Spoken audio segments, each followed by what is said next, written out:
So hello guys, welcome back guys. രാവിലെ തന്നെ കാര്യമായിട്ട് എന്തോ ന്യൂസ് ഉണ്ടെന്ന് പറഞ്ഞിട്ട് ഞാൻ ഇപ്പം നോക്കാൻ വന്നു. എൻ്റെ മോനെ എൽ ഗ്രാൻഡ് മഹ ഗൈസ്, എന്തായാലും അവനിപ്പോൾ എന്തായാലും പിടിച്ചിട്ടുണ്ട്. സോ കുറച്ച് കാലം മുന്നേ എന്നെ അവനൊന്ന് വട്ടം കറക്കിയതാണ്. കാരണം ഒരു ഗുഹയുടെ അകത്തുനിന്ന് ഇവൻ ട്രാപ്പായി നിൽക്കുകയായിരുന്നു. സോ ഞാനാണ് അവനെ രക്ഷിച്ചത്. എന്നിട്ട് അവൻ എനിക്ക് അവസാനം പണി തന്ന്. സോ കുഴപ്പമില്ല, ഇനി എന്തായാലും അവൻ അവിടെ കുറച്ച് കാലം കിടക്കട്ടെ. സോ എന്തായാലും ഇപ്പം ഞാൻ ഹാപ്പിയാണ്. സോ നമുക്ക് എന്തായാലും ഇനി സൈറ്റിൽ പോയിട്ട് കുറച്ച് പണിയുണ്ട്. ഈ പണ്ടാറ സിമന്റ് ചാക്ക് നീങ്ങുന്നില്ല, എന്ത് കാനോ. ആരാ ചേട്ടാ, നിങ്ങളെ പോലീസുകാർ വിളിക്കുന്നുണ്ട്. ആ നിങ്ങളെ തന്നെ. എന്താ അറിയില്ല, എന്തോ അർജന്റ് കാര്യം പറയാൻ വേണ്ടിയിട്ടാണെന്ന് പറഞ്ഞു.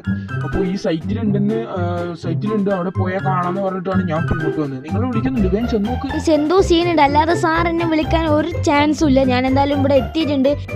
ഞാൻ പറഞ്ഞ പോലെ തന്നെ ഇവിടെ നല്ലൊരു സീൻ തന്നെ ഉണ്ട്. നമ്മുടെ പോലീസ് സ്റ്റേഷൻ്റെ അവിടെ നിന്ന് വാട്ടറും കാര്യങ്ങളൊക്കെ ലീക്കായി വന്നിട്ടുണ്ട്.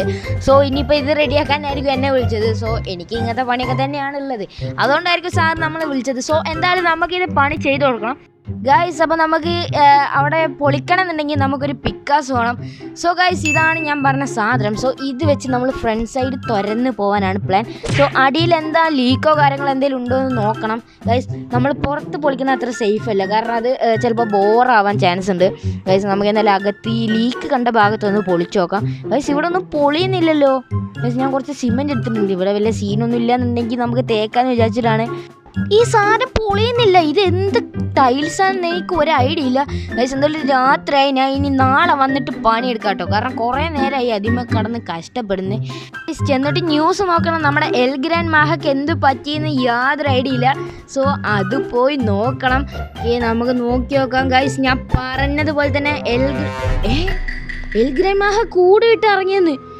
എൻ്റെ പൊന്നു ഗൈസ്, അത് സീനായി. എൻ്റെ അളിയ ഗൈസ്, എൻ്റെ പക വീട്ടാൻ വേണ്ടി ഇങ്ങോട്ടേക്ക് വരുമോ?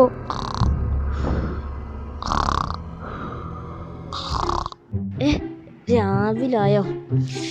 എത്ര പെട്ടെന്നാണ് ഗൈസ് രാവിലെ ആയത്. സോ ഇനി എന്തായാലും നമുക്ക് ആ പോലീസ് സ്റ്റേഷനിലെ പണി ബാക്കിയുണ്ട്.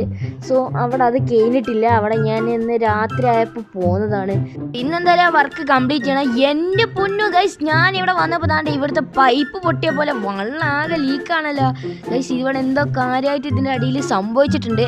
സോ എന്തായാലും നമുക്ക് ഇത് അടിയിൽ കൂടെ കുത്തി തുറന്ന് തന്നെ ഇനി ഇതിൻ്റെ പണി ചെയ്യേണ്ടി വരും. വേറൊരു ഐഡിയ എൻ്റെ കയ്യിലില്ല. സോ ഗൈസ്, അപ്പോൾ എന്തായാലും ഇനി എൻ്റെ സൈറ്റിലുള്ള കുറച്ച് പേരെ ഇനി ഇങ്ങോട്ടേക്ക് കൊണ്ടുവരണം. എന്നാലേ എനിക്ക് ഒറ്റയ്ക്ക് ഈ പണി നടക്കോ തോന്നുന്നില്ല. സോ ഒരു 3-4 പേരെ കൂട്ടിയിട്ട് നമുക്ക് ഈ പണി അങ്ങോട്ട് ചെയ്യാം ഗൈസ്. ആരും കിട്ടാല്ല. അപ്പം ഞാൻ തന്നെ ഇവിടെ, എൻ്റെ പൊന്നോ ഗൈസ്, ഈ JCB എടുത്ത് പൊക്കി നോക്കിയപ്പോഴാണ് ഞാൻ ഇതിൻ്റെ അടിയിൽ ഞെട്ടുന്ന കാഴ്ച കണ്ടത് ഗൈസ്. ഇതെന്താ ബീച്ചോ ഗൈസ്? ബീച്ച് അതേപോലെ ഇതിൻ്റെ അടിയിലുണ്ട്. പക്ഷേ എൻ്റെ പൊന്നോ, ഇവിടെ എന്താണ് നടക്കുന്നത് സാറേ? ഇതെന്താ സംഭവം? ഓ എൻ്റെ അളിയോ, അയ്യോ ഗൈസ്, സാറ് വള്ളത്തിൽ ചാടി. Just miss. എൻ്റെ പൊന്നു, എൻ്റെ കയ്യിൽ പിടിച്ചോണ്ട് സാർ അവിടെ നിന്ന്. ഓ സാർ, ഒരു മിനിറ്റ് കേട്ടോ. ഗൈസ്, എൽ ഗ്രാൻഡ് മഹ